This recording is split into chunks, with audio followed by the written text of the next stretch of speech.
It just takes a moment or two to get that going. So as it turns out, this Sunday ended up being the best possible day for us to be running this program. And the reason why is because yesterday was the first Shabbat where both Adat Israel and Bet Tikva ran virtual services on Shabbat straight to the internet. This was not planned. We'd actually hoped to have this conversation about a week ago. Didn't work out. This Sunday ended up being perfect for us. And so my first question to you, Rabbi Grover, where is your synagogue at with all of this, with the virtual programming, virtual services, virtual shul? And what was your process to get to where you are right now? Okay, and then I'll ask you the same question so we can Sounds good. compare and contrast the complexities of our boards and synagogue governances. First of all, thank you to Rabbi Cutler for being a part of this, and to Adat Israel for hosting this event. And I think this is the first kind of event we've done like this with both of our congregations. So I hope it is the first of many, many more. Our shuls have a long history of cooperation and rabbis have conversations, so I certainly hope so. Yeah. At Beth Tikva, we actually started talking about live streaming way before we heard about this thing called a coronavirus. We have been, I would say, there are certain families in the congregation that had been tuning in frequently to live streams from other congregations in the States. And they did so sometimes because they were unable to come to synagogue because of health concerns. Sometimes they didn't have the time to make the schlep to shul, and some of them probably didn't want to get dressed up. So it's easy to log into a service from some of the congregations that were already live streaming. And there were, as I reviewed some of these synagogues and what they were doing, there were some really impressive live streams coming out of the larger congregations, I guess, with the bigger budgets. It's like a television show when you tune in, and well produced, great sound, different camera angles, and you can, from the comfort of your home, get somewhat of a synagogue experience. I think those families were advocating, particularly those who were unable to come to synagogue for health reasons, were asking us to be able to find some way of connecting them back to shul. I guess the other strong motivating factor, these bar mitzvahs where a grandparent or someone else in the family is traveling from very far and can't make it. And the families would say, I wish there was some way we could connect my cousin in Israel so that he would be able to see the service. So what they did a couple of times, not on Shabbat, but weekday bar mitzvah, they'd stand there with their phone and would stream the service from the sanctuary. Eventually, we took a proposal to the ritual committee of our synagogue, I think probably about a year ago, and started talking about live streaming and what it would look like. My concerns at the time with live streaming, the same ones I have now. I didn't want people choosing live stream and not coming to synagogue. And these synagogues that I was referring to earlier, sort of these large synagogues in New York with multi-million-dollar budgets and a huge part of that budget devoted to live streaming, they had different aims and goals than the goals we had. We wanted to make this accessible to people who were unable to come to synagogue. I think those larger synagogues wanted to create a whole online community such that many more people were streaming online and joining their communities online, even more than were attending services in person in the sanctuary. And so we created a policy, and the wording, I think the head of our ritual committee is on the call tonight. He'll correct me if I get the wording wrong. Hi, Steve. I think the wording was for health reasons. Well, then coronavirus comes along, and everyone's got a reason not to come to shul for health reasons. And I think we were literally a week or two from installing the camera, again, just for those who were not able to come to synagogue. We were going to privately send them a link, you know, maintain a list of the 5 or 6 people who wanted to tune into our service, send them the link and have them participate. Well, everything had to be reconsidered, and the motion actually didn't need to be changed because a pandemic qualifies as a health reason. It's just that I guess my fear level went from a 2 up to a 7 because now instead of services being attended by a select few through live streaming, we were considering what it looked like yesterday, which is that there are more people tuning into our services from that camera on the top of the ceiling than there are physically present in the sanctuary. And there are a whole bunch of other considerations that I think we have to think about when we're talking about the majority of our audience coming from a camera and not from the seats.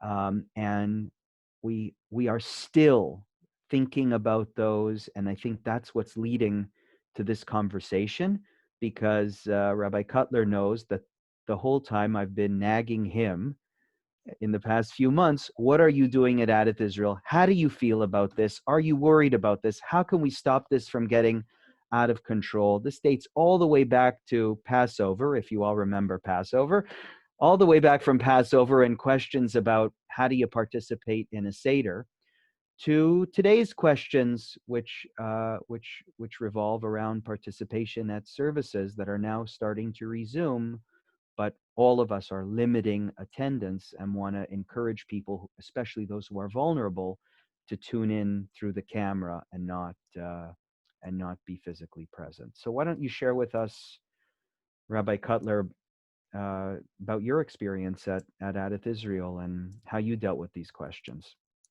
Sure, thank you. I want to mention to everyone that the timing for this evening is we'll speak for about 45 minutes, and then we're going to open it up for questions for about 15 minutes at the end. So if you would have asked me 5 months ago if there was any chance we'd be installing any sort of live streaming equipment into the Adat Israel sanctuary, I would have laughed you out of the room. I mean, there was no chance. This is not something which was on my radar screen, not something I was interested in doing. Though I always had, or long have had, this feeling that I'd love to be able to bring in those who really would love to be in shul and can't, those who find themselves in a hospital on Shabbat and wanted to be there. It was just not something which I was thinking about, not something really anyone in shul was talking about seriously. And then COVID-19 happened, and I think it took us all a little bit of time to realize this was not a 2-week or even a 4-week timeout from shul, that this is going to be a long time. And the opening is going to be slow, and a lot of people are going to be hesitant to come back for a while. At which point the calculus started to change. And it, I think, struck all of us that we needed to be providing for our members, that there was a demand from them to be in shul, and we wanted to continue to support them and connect them with the shul, which is, of course, right behind me. I'm sitting in the sanctuary right now. No. Mm-hmm. And certainly other shuls, of course, were doing the live streaming. And one thing which we as a shul decided as the clergy, and certainly myself as the senior rabbi, is we weren't going to count like you as well. You don't count a minyan by counting screens. That is, we really wanted a minyan of 10 physically present together. And that would be our minyan rather than counting screens, which we know other shuls are doing. And so that actually pushed us a little bit to see how we could possibly open up after last week's announcement that houses of worship could fill up to 30% building capacity. And so yesterday morning, we did a trial run. We had the live streaming equipment installed literally Thursday afternoon, and Friday we were doing all the tweaks. while the actual permanent camera is still, I think, in China. This is some temporary equipment. And we did this trial with just the clergy, our medical advisory committee, our executive director, a few key lay leaders, and our gabbais, to see what this would look like, going through all of our protocols, which we had been developing over time and had to really put them to paper and enact, with the hope that we can live stream weekday and Shabbat into the future with the minyan in the building. And we're going to start small with 20, and we'll see from there. So I share your concerns. I know you started talking about this. The concerns of what does this mean long-term for shul? When it's easy to click and join, is that really a community? It's one thing to sort of, I can't be there this Shabbat, so I'm going to live stream in, but otherwise I'm there. It's another thing to make this your regular routine. And I was visiting with Rabbi Schilder, Rabbi Emeritus last week. We sat on his front lawn, 10 feet apart. And we were talking about this. And his comment was that long-term, this could be the end of shul as we know it. He said, what's going to stop someone, the greatest chazan in North America, will daven from Cincinnati, and the entire continent will just watch. Right. Why do we need shuls if everyone can just go to this one place? There's still going to be a demand for community, but we know that participating in sports is different than watching the sports live is different than watching at home. And not that I want to compare shul to sports, but it's something which I think many of us can understand. It's simply not the same. So that's where we're at today. And you mentioned something very interesting, and I want the people on the call really to hear this, because I think the two of us are on the exact same page with regards to the way Kaddish fits in to this discussion. Adith Israel and Beth Tikva decided that we're going to take advantage of the loosening of restrictions. Other synagogues have not. And at that interview, they asked me, Shura was saying he saw me on TV earlier. The reporter asked me, why are you doing this now? Why not wait? And I said, we have people who have not had the morning rituals that help people cope with loss. They haven't had them for months. The best they've done is click on Zoom and have some artificial community there, and they're saying some version of the prayers that we usually recite for mourning. It's for those people that we want to make sure that we have a really good excuse if we're not going to reopen. But if there's room anywhere to bring community back together and help restore some of these mourning rituals for those who've experienced loss, we should take advantage of that room. The principle of counting people who are actually present is something I think Rabbi Cutler has experienced. I experienced it when I lost my mother, and found within the minyan a caring community of real presence and comfort when you've experienced loss. And I'm sure many of us on this call have experienced, if they've had a loss that's been painful, and they've decided to follow the ritual of coming to shul to say Kaddish. When Rabbi Cutler talks about everybody joining in and going to see the Chazan in Cleveland. Cincinnati, excuse me. Well, when I think of you, I think of Cleveland. My wife's from Cleveland. Right. Everybody going to Cincinnati, you are losing something that I think should concern all of us. The decision that I think our congregations made not to count screens, but instead require physical presence. It wasn't just based, I don't want to speak for you, Rabbi Cutler, but I know for me, it was not just based on what the Mishnah said or what the Gemara said, but we're thinking to ourselves, what is the difference between physical presence and virtual presence. This has been, by the way, a very hard sell, and a lot of congregants have been after me. Why aren't you counting screens? It's a pandemic. It's a crisis. We should be enabling people to say Kaddish counting screens. But I want people on this call to appreciate the other side of the argument. It's exactly what Rabbi Cutler was talking about.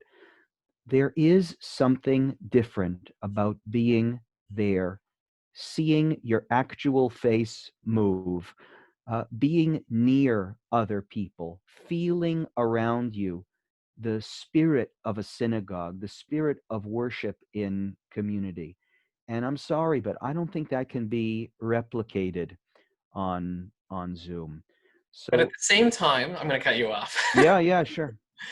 That the question is, who's our audience for our services? So this past Shabbat, we had 17, 16 people in the sanctuary, and well over 10 times that in terms of screens watching, presumably watching, we don't know, in their homes.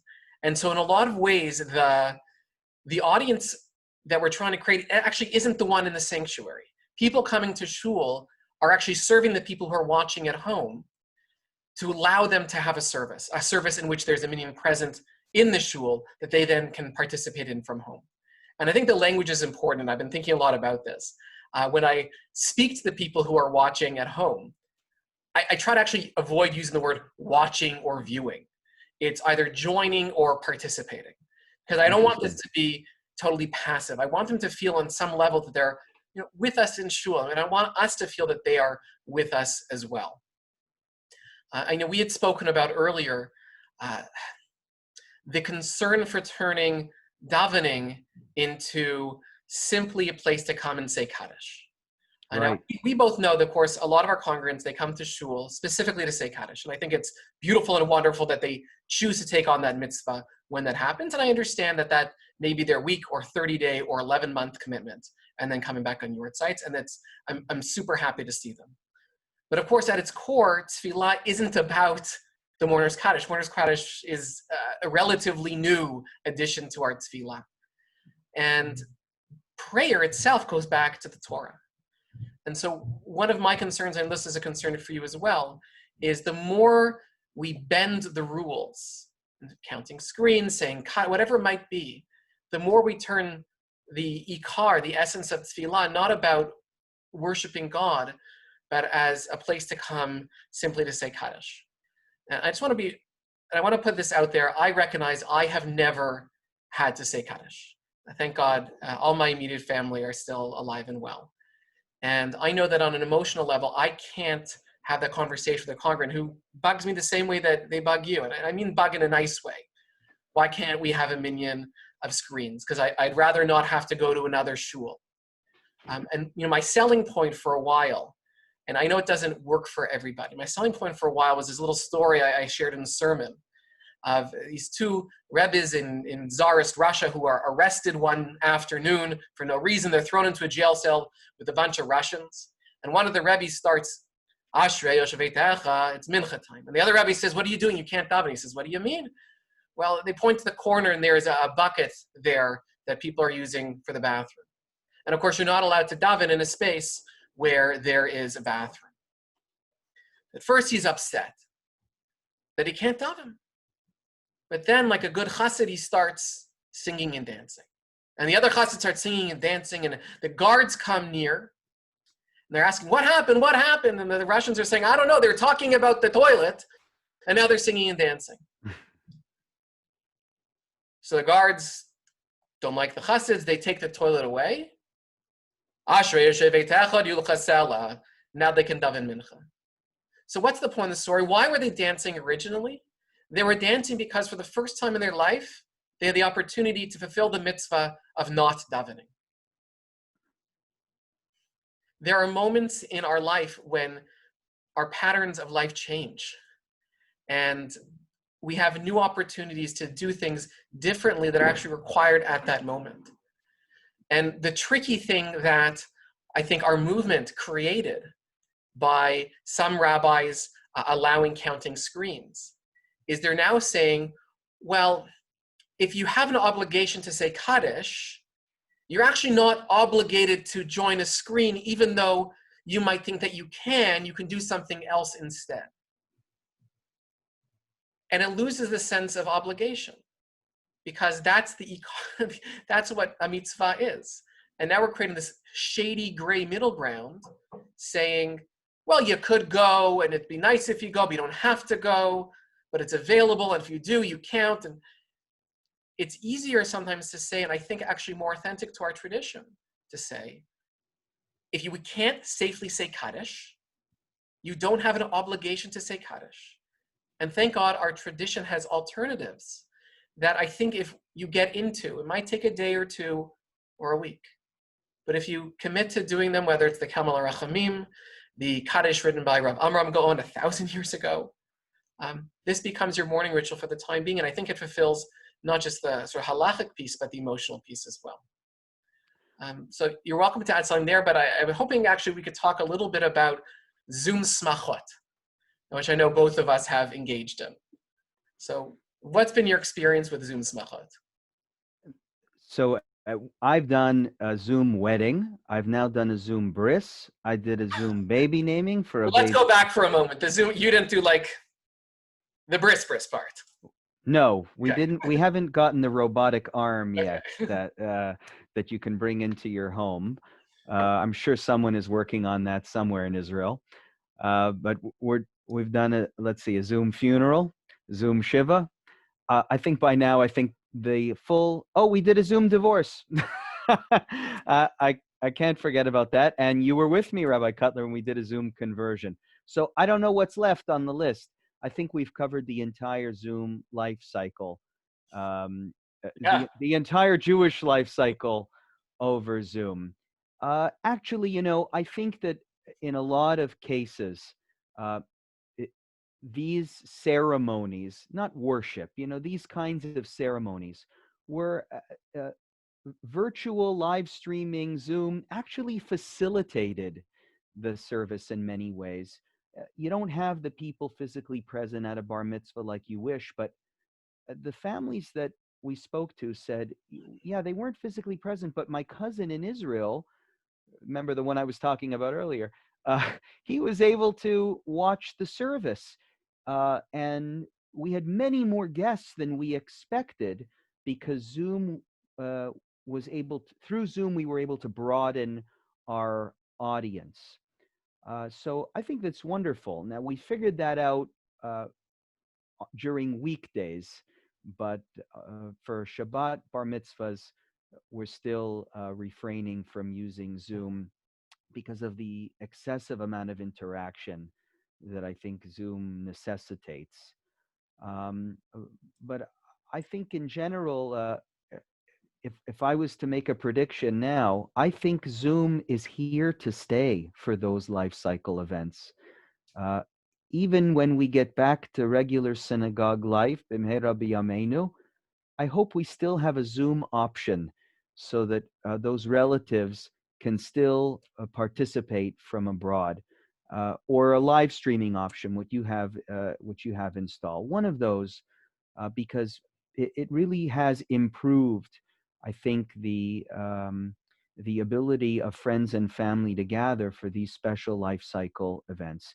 Even funerals. How many stories do we know of families who were in a difficult position, needing to delay a funeral? You're not supposed to delay a funeral in Judaism, but some people ignore that because there's somebody coming in from Australia, and so they wait and wait and wait and wait. Well, I'd like to see the increased use of Zoom to enable relatives from far to participate so that burials can happen faster and we can increase in Kavod HaMet.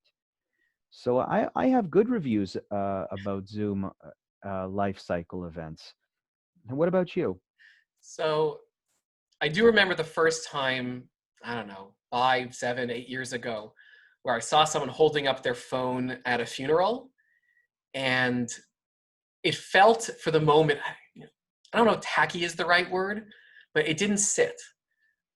But turns out I got used to it. And I think as families sort of asked me in the years after, would it be okay if, or they would say, it's too bad because someone so-and-so can't come in, I would suggest it. They say, really, you can do that? I'd say, actually, I think it's a nice thing to be able to do. So I think you're right. I think Zoom smachot and other life cycle events or live stream are almost certainly here to stay. My first Zoom bat mitzvah, the family was just the family, and everyone was on the screen, and we did what we did, and I tried my hardest, and at the end, you click the leave meeting, and all of a sudden it's like it's just gone, right? And normally in a simcha, you finish, you schmooze, you talk with them, you have to go back to your whatever it is. There's a process of release, and I find with all these Zoom things, the click and I'm back in my basement is hard. Right. And I feel like I didn't connect with them in the way that I would have liked to. And I spent the next few hours really just not feeling good. And thank God the parents sent me an email that afternoon telling me how thrilled they were at how everything went. That the bat mitzvah girl had a great time, they had a great time, and all their guests were so thrilled. And that made me feel much better. And since then, I have a chance to do several more b'nai mitzvah. I did a wedding today, although that was in person.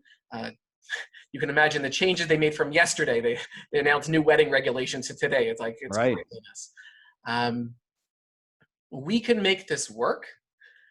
It's not going to be the same, but I think that there's certainly there's value to be had there, for sure. So let me ask you about the big elephant in the room.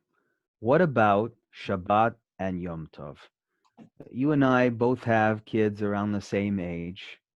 We're trying to teach them in an age where technology is taking over everything, that there is more to life than your iPad and your cell phones and your devices. And part of the way that we get that message across is by making Shabbat a special day, a day where we focus on other things because we can't use technology. And yet, my own kids were asking me yesterday, how is that working? What are you using, Daddy? Aren't you using the very thing you're telling us that we can't use on Shabbat? So how am I supposed to answer my daughter, Rabbi Cutler? I think the hardest thing I'll say about this crisis so far with my kids has been their screen time, which went from 30 minutes a week maybe to 3 hours a day, because that's where school is. Right. And all they want now is the iPad, the computer, the laptop, and just prying them away is impossible. And I tell you, Rabbi Grover, Jacob, who's my oldest, now knows more about computers and how to use them than I do. Really, he figured it all out. He set himself up an email address. He invited me to join as a family member, but wow. He's the parent and I'm the child in this relationship online. It's unbelievable. And on Friday, my middle, Ezra, who is 5, he asked, I didn't even realize he knew what was going on. He asked if we can set up the computer so they can watch me the next day doing services, doing my job. And I sort of looked at Deborah and she looked at me and she said, we're not going to do that. I love having my family with me in shul, and I love that they get to see me on the bima, and they sometimes come and the kids run up, and it's sweet. But it's hard. Now, I think that there are ways of making it better.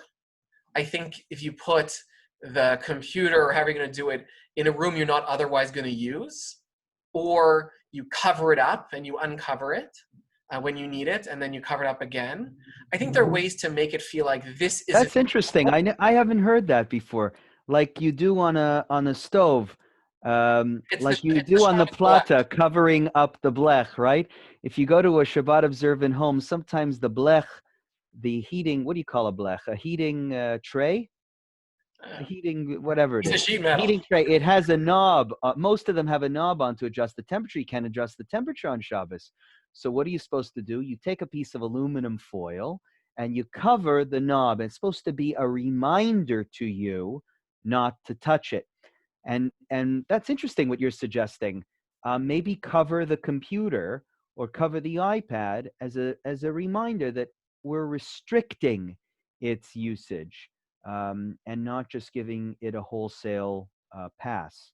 And I think people should dress up like they would for shul. Yeah. I think that they should make this as close to shul experience as they can. But the cover itself, I would like to say, I'd like the cover to say something like, we're doing this for now, but this isn't a forever thing.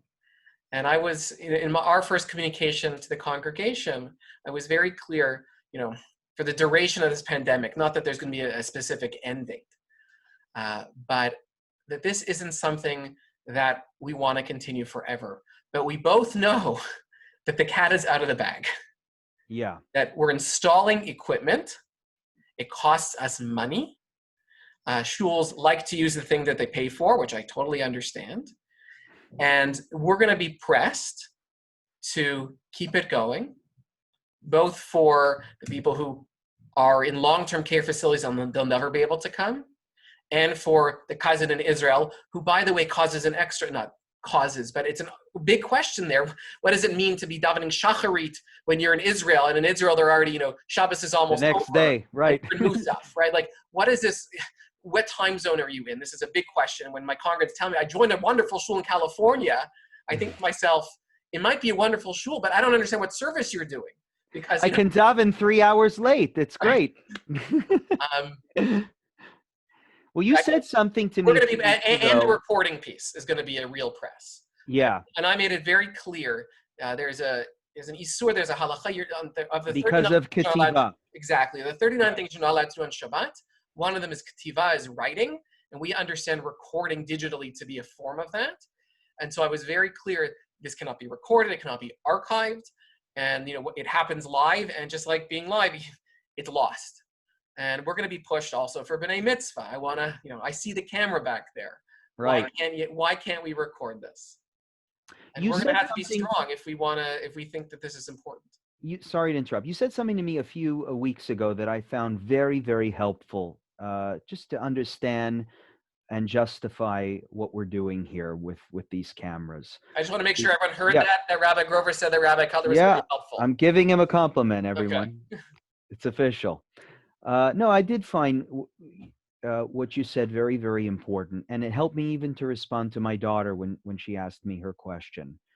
You said we're conservative synagogues with similar cultures.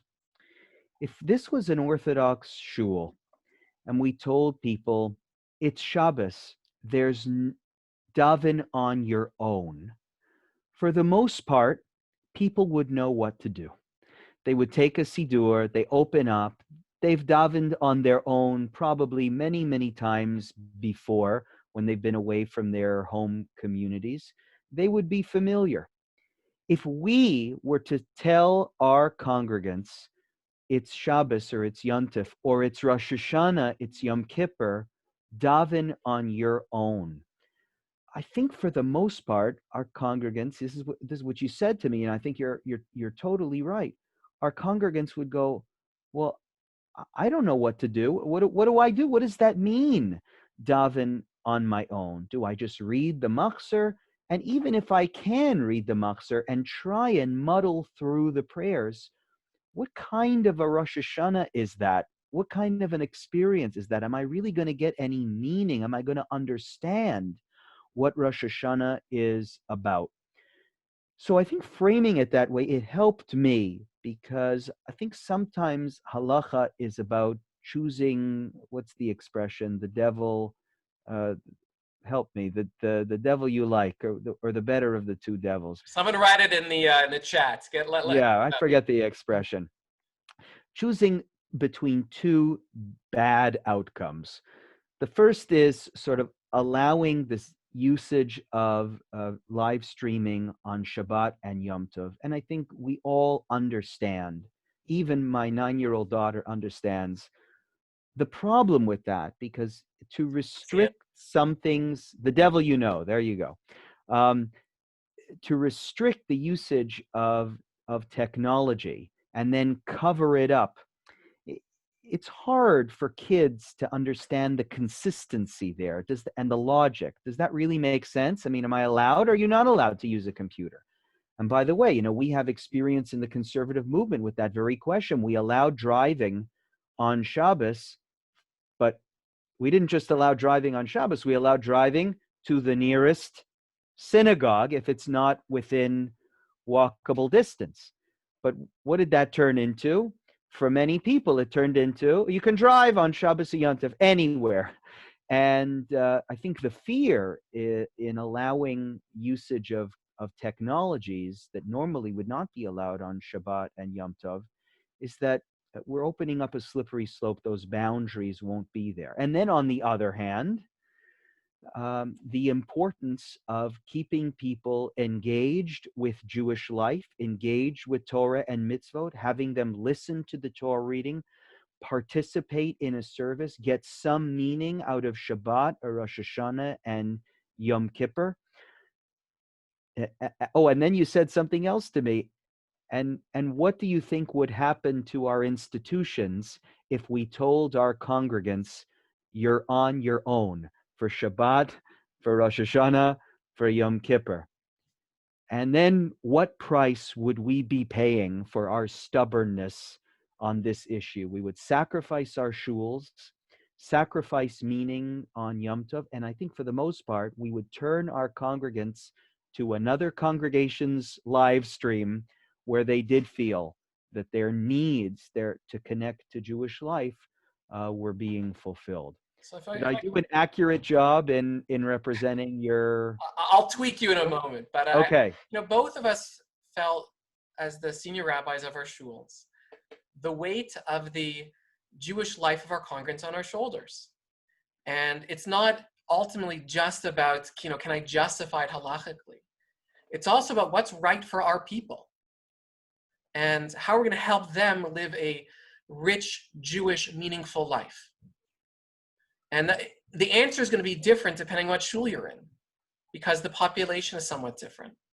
Right. And even though, I think we're both uncomfortable with this long term, but even on the halachic level, our congregants' Jewish spiritual well-being rests heavily on us. And I think we owe it to them to be as flexible as possible without, losing the baby with the bathwater, to allow that to happen.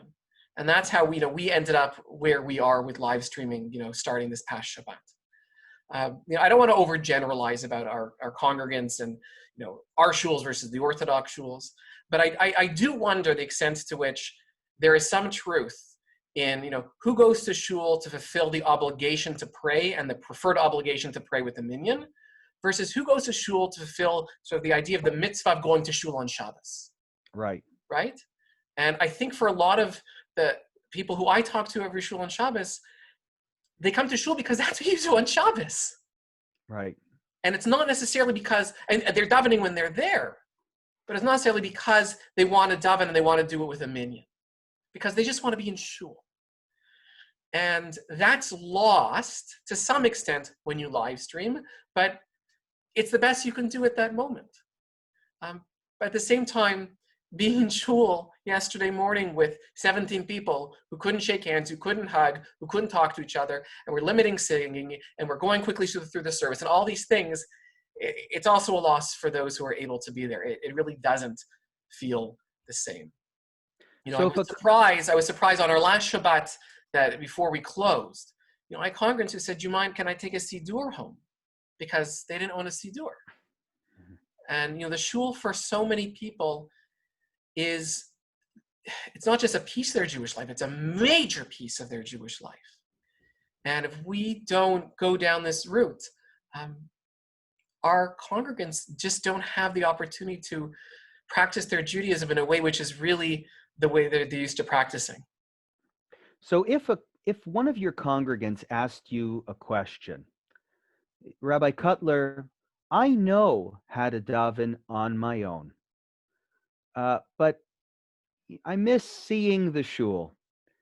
Can I log in to the Adath Israel live stream link on Rosh Hashanah just to see what see the faces, of the clergy that I like, to hear the music that I like, what would you say to that congregant?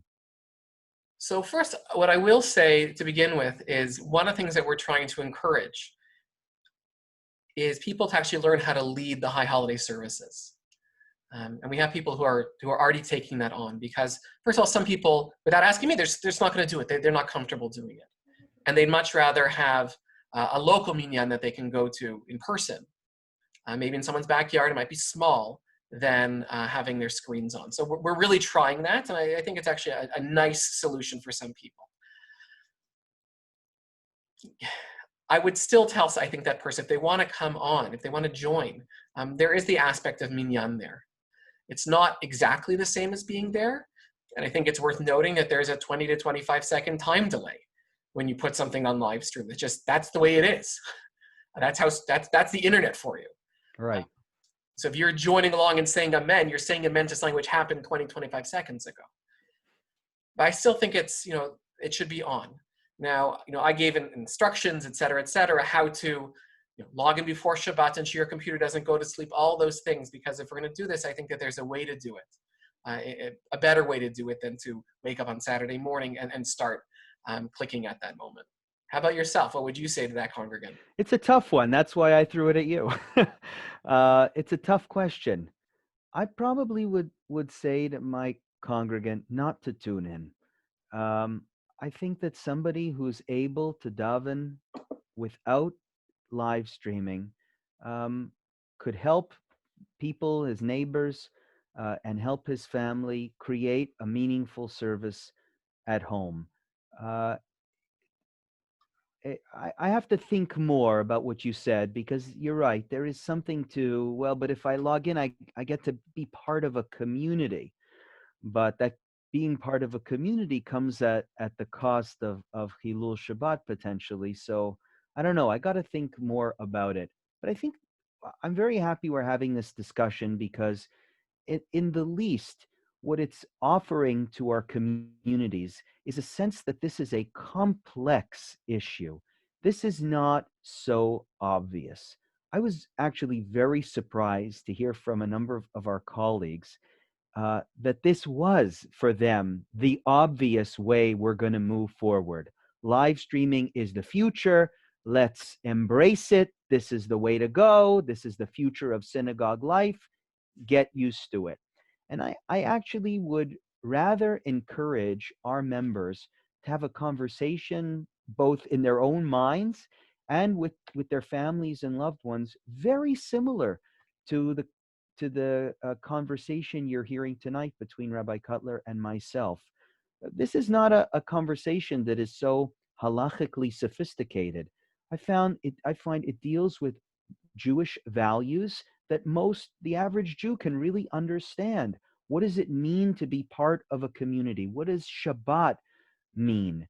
How do I protect the sacredness of Shabbat, but at the same time find room in a time of pandemic to remind me that I'm still a part of a community and connected to Jewish life? And I actually think it's through an appreciation for the complexity of this issue.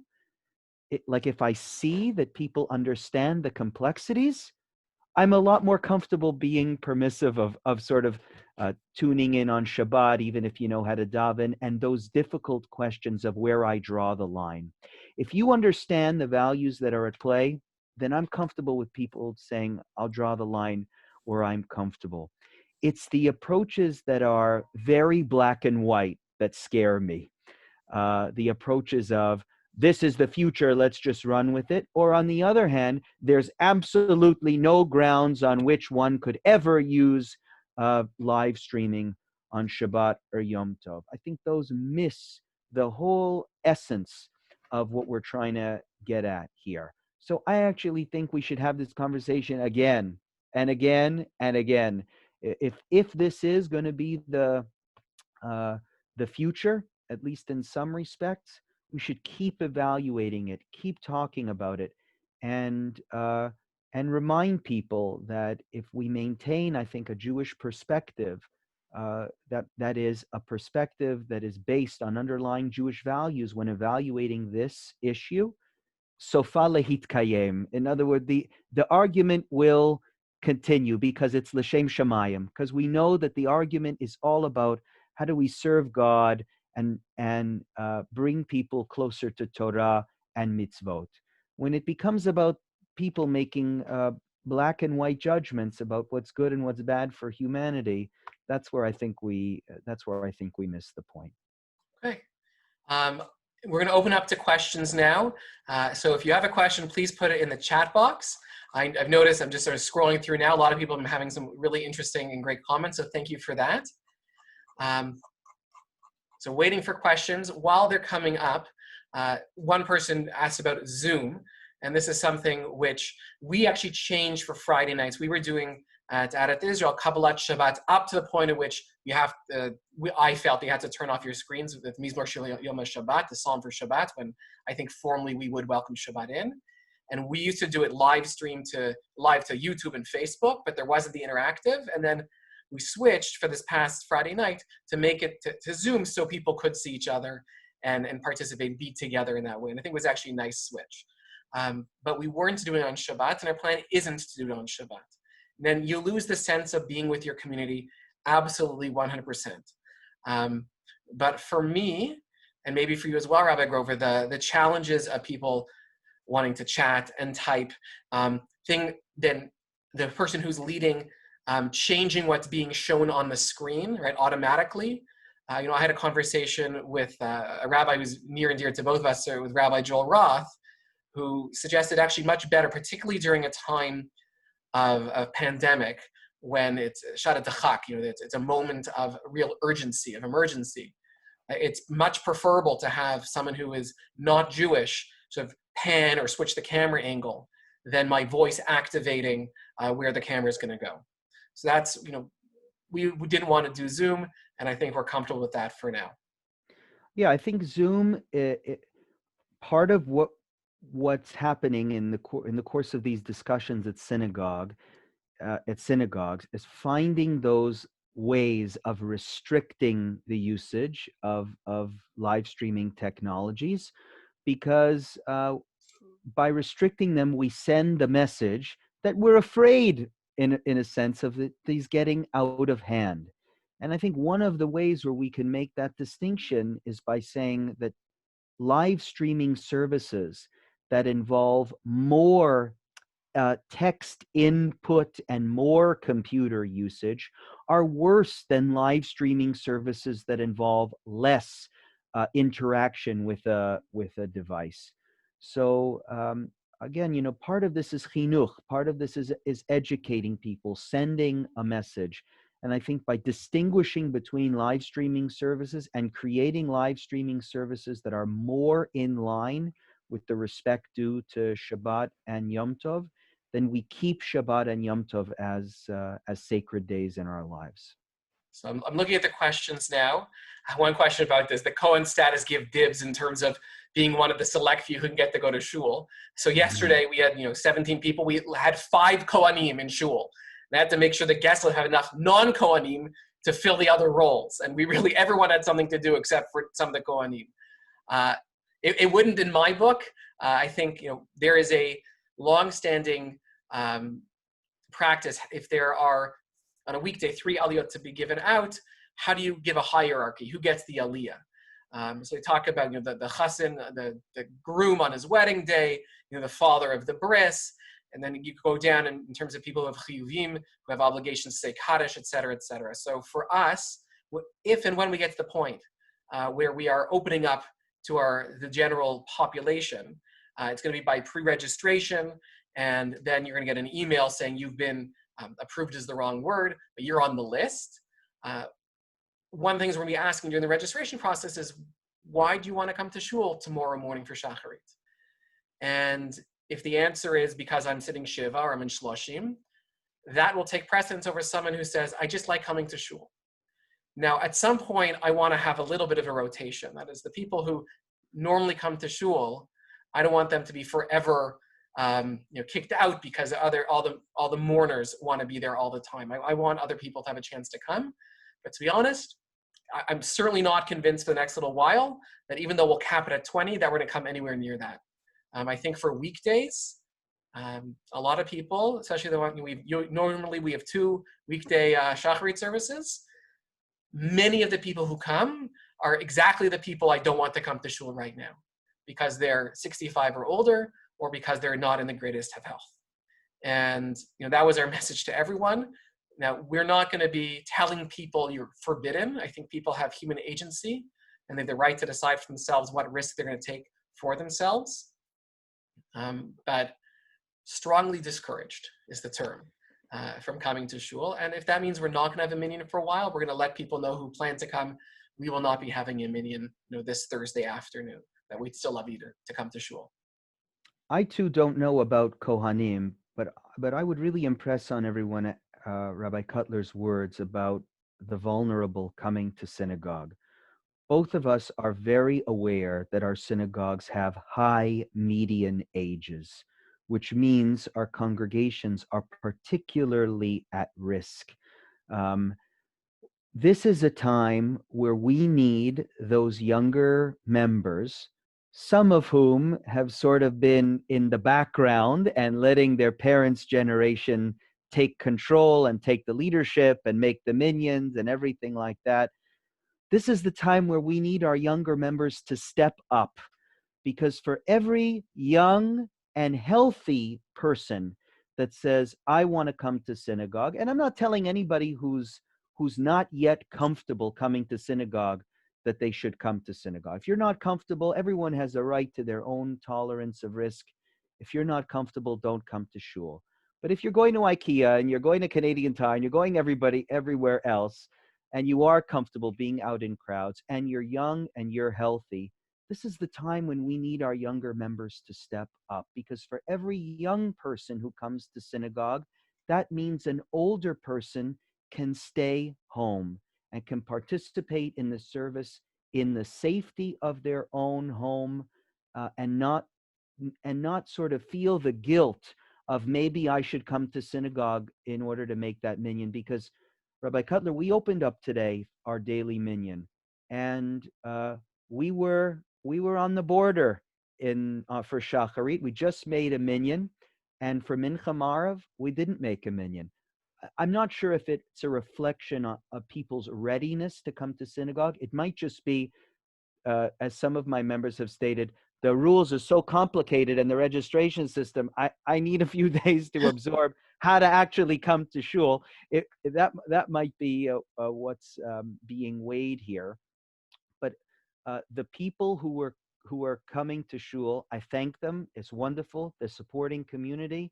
But I would love to see more younger people step up at this time. They have to recognize that our older members have been making tremendous sacrifices in the past 3 months, and we can help them out by coming to shul. Even if we don't know the minyan, this is the perfect time to learn. You're doing a big mitzvah by coming, because you're allowing somebody who's in a more vulnerable state to feel good about staying at home and saying and participating in the prayers from home.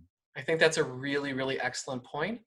And we'll see how things roll out at Adat Israel as we open up a little bit more in the future. And if we don't get that minyan, and I'm very hesitant. I think a lot of people are not going to come, and rightly so. I think that's a really nice message for those who can, who are comfortable and are in perhaps a safer age category, that they should be coming. We have a couple questions, and I think with that we'll come to an end in terms of the question and answering. So one question about davening outside. So I want to, 2 quick things. One, all of our equipment's inside, so the live stream wouldn't work so easily. The things are mounted and hooked up. But secondly, there are other security concerns about davening outside.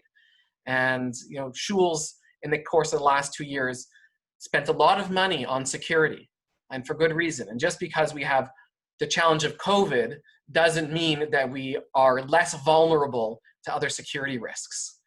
And so I know for me, regularly holding davening outside, it wouldn't fly, and I don't think it would fly for our lay leaders who look at the security of the shul. And last question was is zooming the 21st century version of the driving tshuva. So I want to take a stab at that one. okay, can I throw a quick one in? Oh, go, yes, of course. Yeah, you go first. You go first. Your member. Okay, my member. Morley was asking, is zooming not the 21st century's version of driving to shul? I'm going to say yes, and I'm going to say no. I think that the similarity here I referred to earlier. We tried with driving to draw a line in the sand and make community more accessible to those who lived far from synagogue. And I know what Rabbi Cutler is going to say. We paid a price for that tshuva. The loss of a tight-knit, close Jewish community was the price we paid for giving that allowance. And there was a fascinating issue of Conservative Judaism Journal back when Rabbi Cutler and I were at JTS, where there was a no one's ever said that before. Fascinating issue of Conservative Judaism Journal. I just want to one of the maybe the only one, but it was a review of the driving tshuva with responses from those who were considered leaders in the conservative movement. And everyone who wants to know the answer to Morley's question should read those responses and understand the price we paid for that driving tshuva. But what I really wanted to say is, think of the difference. The driving tshuva was designed to sustain our synagogues, right? To enable people to come to shul who didn't live in walking distance and thereby affiliate with the synagogue, be a part of the community, participate more in the community. That's what the driving tshuva is about. It seems to me that live streaming has risks that are, in fact, just the opposite. It's an easy way to disengage people from synagogue, to keep people away from synagogue, to turn them away from their own local shul and turn them to the cantor in Cincinnati. Let's be careful about taking two cases that I think are very different and equating them one to the other. With respect, Morley, I think that they need to be evaluated on their own terms. So I would only add, I think there's a lot of people, and certainly a lot of rabbis, who if you ask them privately, Rabbi, otherwise I'm completely Shomer Shabbat. Should I drive to shul because I can't walk there? And the rabbi would say, no. The driving tshuva was written in the 1950s. It is not sacred creed to every conservative rabbi. If it were, then if it's okay, you would have all of your rabbis potentially driving to shul. And if you look around at the conservative rabbis in this city, none of them drive to shul. And in fact, many of us have in our contracts that we have to live within walking distance of our shuls because our shuls don't want us to drive to shul. In a lot of ways, live streaming or zooming in, whatever it might be, halachically is much less problematic than turning on your car and lighting a fire in your internal combustion engine. So I think a lot of rabbis out there are seeing it as the 21st century version of the driving tshuva. And I see the similarities. And I also understand and accept what Rabbi Grover is saying here.